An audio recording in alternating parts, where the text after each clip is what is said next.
Il caso Samurai Wallet. Buongiorno ragazzi e ben ritrovati. Oggi dobbiamo parlare un po' di attualità, perché purtroppo in queste settimane sono successe delle cose molto spiacevoli. Non so se avete sentito la notizia, ma il giorno 24 aprile sono stati arrestati i cofondatori di Samurai Wallet con l'accusa di associazione a delinquere finalizzata al riciclaggio di denaro e di gestione di un'attività di trasmissione di denaro non autorizzata.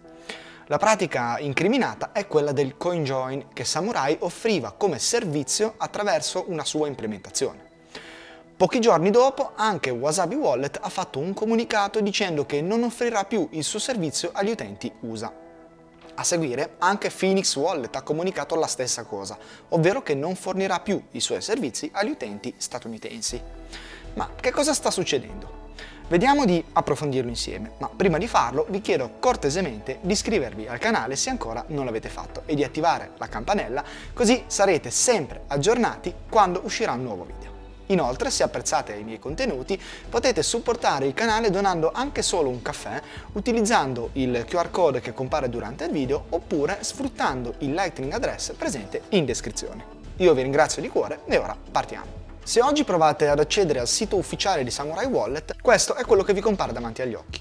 Una schermata che a me ricorda quando ero giovane ed andavo sui siti di dubbia provenienza o provavo a guardare in streaming i film sui siti sbagliati. Insomma, sito chiuso e server sotto sequestro.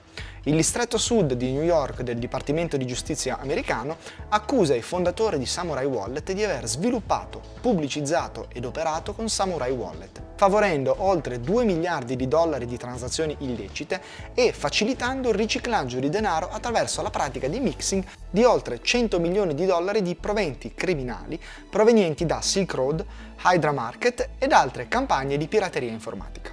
Accuse molto gravi, direi. Ora, non sta a me giudicare le accuse, ma di certo posso dirvi la mia opinione, ovvero che queste accuse vanno oltre i semplici capi di imputazione.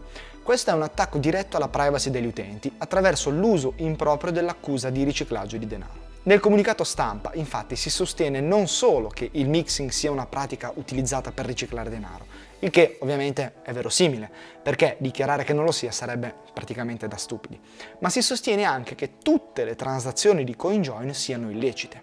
È qui che sta il punto, è con questa frase che l'attacco viene sferrato.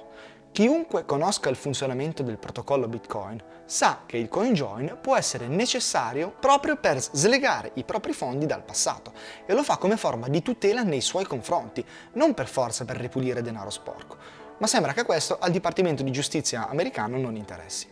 Allora potremmo dire di dichiarare tutti i coltelli legali perché alcuni li utilizzano per uccidere. Non solo, potremmo anche chiedere che i rivenditori di coltelli vengano considerati complici dell'omicidio, visto che sono stati loro a venderli. Vabbè, seguiremo la vicenda e vedremo come si svilupperà. Ma un altro punto delle accuse che è preoccupante è quello dell'attività di trasmissione di denaro non autorizzata, senza licenza sostanzialmente. Ma noi sappiamo che Samurai Wallet è un wallet non custodial, quindi lui assolutamente non fa da intermediario nella trasmissione di denaro, quindi non si capisce come possa essere considerato tale. Potrei capirlo se si trattasse di un servizio custodial, allora lì il discorso sarebbe diverso. Ma nel caso di un servizio non custodial, l'accusa non sta né in cielo né in terra, perché allora a questo punto potremmo dire che tutti i wallet, nessuno escluso, sono da considerare illeciti anche se non stanno compiendo il crimine per i quali dovrebbero essere accusati, perché di fatto loro non sono trasmettitori di denaro, non sono intermediari come potrebbero essere PayPal o Satispay, ma i trasmettitori sono gli utenti stessi. Comunque, ripeto, seguiremo gli sviluppi e vedremo come si evolverà la situazione. Io sinceramente non mi aspetto notizie positive, anzi, questa secondo me sarà un'altra opportunità per infliggere una pena esemplare e scorretta con lo scopo di scoraggiare gli altri a fare lo stesso. Tant'è che i risvolti si sono visti immediatamente. Infatti, il 28 aprile anche ZK Snacks, l'azienda che sviluppa e coordina i CoinJoin di Wasabi Wallet, ha annunciato che non fornirà più il servizio agli utenti statunitensi. Questa è un'altra brutta notizia, ma ha un suo risvolto positivo, perché essendo che Wasabi Wallet gira sotto Tor, non c'è modo di sapere da dove provengano gli utenti. Ovviamente il comunicato è stato fatto per pararsi il fondo schiena. Ma se sei americano, basta che utilizzi una VPN per scaricarti il wallet e poi lo potrai utilizzare tranquillamente. Quindi il blocco è aggirabile, diciamo, ma il comunicato li dovrebbe, mettere al riparo l'azienda produttrice del wallet da eventuali ripercussioni. Non dimentichiamoci inoltre che Wasabi aveva già preso contromisure in passato, dichiarando di collaborare con Chainalysis, andando sostanzialmente a controllare gli UTXO in attesa di fare CoinJoin, quindi teoricamente dovrebbe schivare future accuse. Ma non escludo che questo non basti, perché vedendo come si sta muovendo il Dipartimento di Giustizia, diciamo che mi aspetto qualsiasi cosa. Vi informo che anche Sparrow Wallet utilizzava l'implementazione di Samurai per fare CoinJoin, ma hanno immediatamente disabilitato la funzione, quindi al momento il wallet si può utilizzare tranquillamente, ma non potrete fare CoinJoin. Per concludere, poi, altra bella notizia, anche Async, l'azienda che ha sviluppato Phoenix Wallet, il wallet Lightning, ha emesso un comunicato simile dichiarando che non fornirà più i suoi servizi ai cittadini statunitensi. Quindi, che fare ora? Prima di vederli insieme vorrei informarvi che stanno iniziando le conferenze in giro per l'Europa. La prima sarà proprio in Italia, a Brescia, l'11 maggio. BitCat Forum è una conferenza Bitcoin only in lingua italiana con speaker di spicco del panorama italiano. Non potete perdervela, ragazzi. Ci sarò anche io in giro, quindi se mi beccate venitemi a salutare che ci beviamo una birra insieme volentieri. Poi, dal 13 al 15 giugno ci sarà invece BTC Prague, a Praga, la miglior conferenza europea del momento.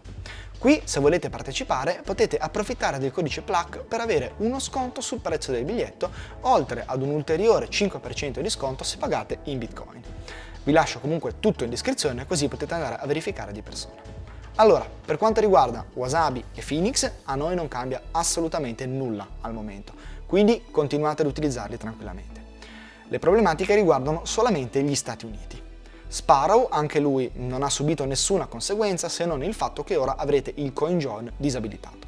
Comunque, anche se così non fosse, vi sconsiglio vivamente di fare CoinJoin con Sparrow per il momento. Per quanto riguarda Samurai, invece, ovviamente ora non potete più scaricarlo, ma se eravate loro utenti, il consiglio è innanzitutto di non aggiornare il software nel caso uscissero aggiornamenti, perché ora tutti i server sono sequestrati, quindi non fate mosse azzardate. Poi, ovviamente, a mio avviso sarebbe necessario spostare i fondi su un altro wallet, anche se qui, sorge un problemino, nel senso che se utilizzavate Samurai senza essere connessi ad un vostro nodo, cosa molto probabile perché Samurai aveva un'implementazione tutta sua, ora le vostre chiavi pubbliche sono in mano alle autorità statunitensi, quindi sarebbe il caso di creare un nuovo seed e spostare il tutto lì, magari facendo un bel CoinJoin in modo da offuscare il tutto. Potete per esempio utilizzare Wasabi Wallet per farlo. Se invece usavate Samurai ma eravate collegati ad un vostro nodo, allora la situazione è, migliore perché in quel caso la vostra XPub dovrebbe essere al sicuro. Potrebbe essere necessario semplicemente cambiare il wallet, poi lì sta a voi decidere se è meglio ripartire da zero oppure no. In ogni caso anche qui potreste valutare di fare un CoinJoin per guadagnare di nuovo un po' di privacy. Se quindi avete un vostro nodo potete anche utilizzare Join Market per il CoinJoin. Insomma, gli utenti di Samurai avranno un pochettino da fare, un pochettino di lavoro da fare in questi giorni, ma in ogni caso state tranquilli che i fondi non sono persi. Io ragazzi direi che per oggi è tutto, volevo farvi questo update visto quello che è successo in queste settimane. Se il video vi è piaciuto vi chiedo cortesemente di lasciare un bel mi piace e ragazzi ditemi la vostra nei commenti così vediamo che cosa ne pensate di quello che sta succedendo. Scrivete anche se avete domande o dubbi che io vi rispondo. Noi ci vediamo mercoledì prossimo con un nuovo video. Ciao!